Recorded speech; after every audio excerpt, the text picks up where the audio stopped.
Bonjour, c'est PistonKirk. Dans une précédente vidéo, j'avais déjà évoqué un problème qui touche presque toutes les Boxster 986 et Porsche 996. Au bout de 20 ans, l'assise s'affaisse, ce qui casse la barre transversale en plastique qui est en dessous. Le souci, c'est que même si vous réparez cette barre en suivant mon tutoriel, ça ne fait qu'atténuer un peu le problème sans le résoudre complètement. En effet, comme le support et la mousse se sont tassés avec le temps, non seulement ce n'est pas très confortable, mais en plus, comme le cuir est trop tendu, cela risque de le déchirer ou encore de déchirer ses coutures. Aujourd'hui, je vais donc vous présenter une méthode plus simple pour résoudre définitivement ce problème en ajoutant une mousse aftermarket qui prend appui sur la structure métallique du siège. Non seulement c'est facile et rapide à installer, mais surtout le gain de confort est palpable. Parce que normalement, une mousse haut de gamme, c'est autour de 35 kg par mètre cube. Mais là c'est encore mieux puisqu'on est à 50 kg par mètre cube, le tout garanti à vie. Dès que la mousse est installée, on perçoit une différence visuelle. Le siège est moins enfoncé, mais c'est surtout quand on passe de l'un à l'autre que l'on peut vraiment se rendre compte de la différence de confort et de maintien qu'apporte cette nouvelle mousse. Le kit de réparation est vendu 189 € auquel il faudra ajouter 10 € de frais de port. Le kit contient 2 mousses de siège, conducteur et passager, une notice d'installation, mais aussi une douille STX E12 pour pouvoir démonter les 4 vis qui maintiennent le siège. Comme d'habitude, le lien pour commander ce kit est dans le descriptif sous cette vidéo. Attention, ce kit n'est pas compatible avec les sièges à mémoire, car comme il y a 2 moteurs supplémentaires sous l'assise, un pour régler la hauteur et un pour avancer et reculer, à moins de jouer du cutter pour adapter la mousse soi-même, il n'y a pas de place pour l'insérer. J'aimerais aussi préciser que ce produit a été intégralement développé et fabriqué en France. L'idée a germé dans la tête de Patrick Henry, qui gère Pacific 986, spécialisé dans la pièce d'occasion de Boxster 986 et dans la réparation d'armatures de capote bloquées ou tordues. Si vous suivez régulièrement ma chaîne, Pat ne vous est pas inconnu car il apparaît dans certaines de mes vidéos. Comme c'est un ami, vous pouvez légitimement vous demander si je suis complètement objectif quand j'affirme que ce kit apporte un gain de confort palpable. Après tout, rien ne vous dit que je suis pas en train de faire du forcing pour l'aider à vendre son produit. Du coup, pour avoir un avis parfaitement impartial, j'ai pris un client lambda qui passait par là et je lui ai fait tester la différence entre le siège original et la version réparée avec le kit. C'est bon? Je peux y aller? Ouais, allez, vas-y, file. Maintenant que les doutes concernant l'efficacité de ce produit sont dissipés, passons à l'installation. Étape 1. Enlever les sièges de la voiture. Pour démonter le siège, il faut d'abord le reculer. Puis, avec un tournevis plat, on va soulever l'encoche afin de pouvoir retirer le cache en plastique, ce qui va nous permettre de voir puis de dévisser les deux vis en utilisant la douille STX E12 fournie avec le kit. Ensuite, il faut avancer le siège, puis dévisser les deux vis de derrière. Une fois enlevé, il faut légèrement basculer le siège pour pouvoir accéder à la broche électrique. Et pour la déverrouiller, tirer cette partie en plastique. C'est assez difficile, mais l'avantage c'est que ça pousse automatiquement la prise. À présent, vous allez pouvoir enlever le siège hors de la voiture. Et faites bien attention à ne pas rayer la carrosserie avec les rails en le sortant, car c'est vite arrivé. Maintenant, il faut retourner le siège pour travailler dessus. Étape 2, installer la mousse.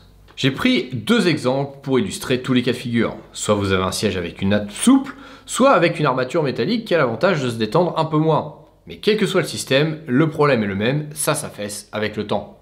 Sur le siège passager, la barre transversale en plastique est encore présente. Il va falloir retirer les prises pour la casser.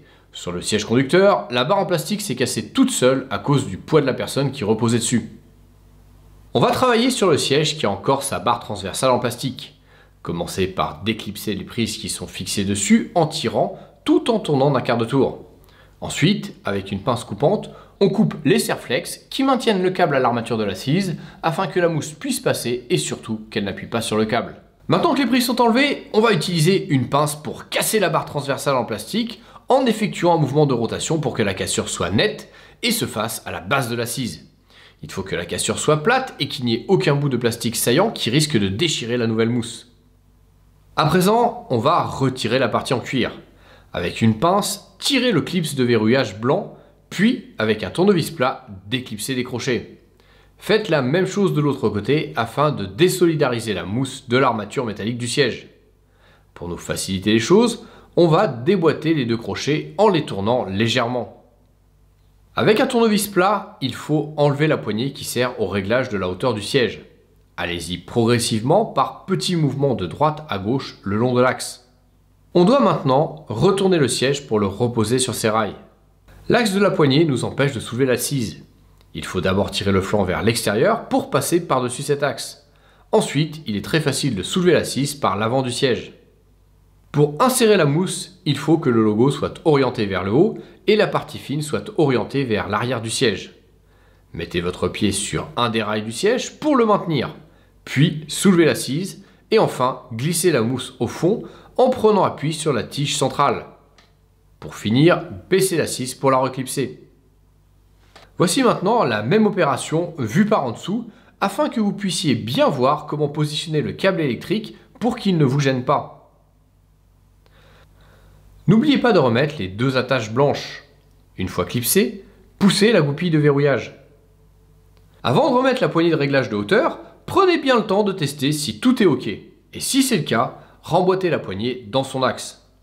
Notez aussi que la mousse n'affecte pas la possibilité de régler la hauteur du siège. Cas particulier, siège passager de Boxster 2,5 litres. L'armature du siège conducteur et du siège passager sont identiques sur les Boxster 986 à partir de 2000.